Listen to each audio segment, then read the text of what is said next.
I don't know if anyone has seen any of my recent videos or anything, or any of my videos for that matter, but this is my veg tent. It's my veg light. It's turned down to like 50%, and then I've got a supplemental LED back there, and that's plenty to veg plants. I just transplanted these today. What was in here was this mess of like just lots of bud, 4 different strains, shit's all over the place. Some of it's good, some of it's larfy. Like, I mean, so I flowered in my veg tent, and that's what happens. I mean, I got a ton of nice buds that I have to go through. I gotta separate. But look at this.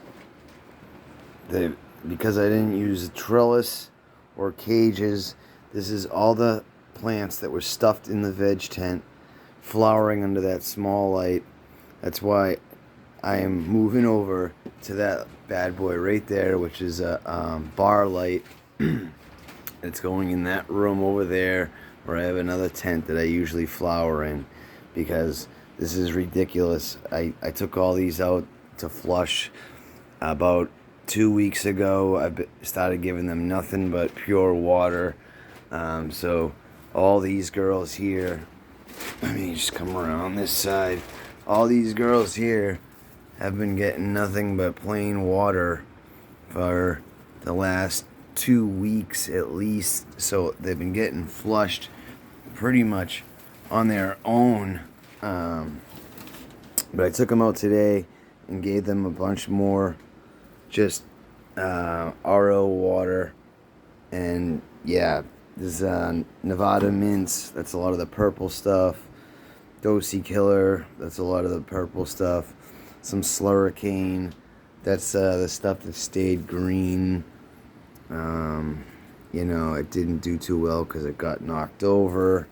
The stuff that did the best, I would say, would be the stuff like this, the Nevada mints and the Dosey killer.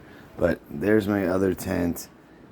There's my bar light in that box. It needs to go in there so that when these guys here get to the right size, which a couple of them already are, they can go in there and be flowered correctly. And yes, all this did was free up some space for clones that I have going. So don't get yourself into this position where you end up flowering a massive amount of plants in your veg tent, and then you have to just pretty much do this until you have a minute to go through all this stuff. It's crazy. I mean, there's probably a couple pounds of weed here, but I gotta go through all of this shit. I got water everywhere. So yeah, you want a veg tent and a flower tent. Don't do the same thing I did here. And then keep your shit clean.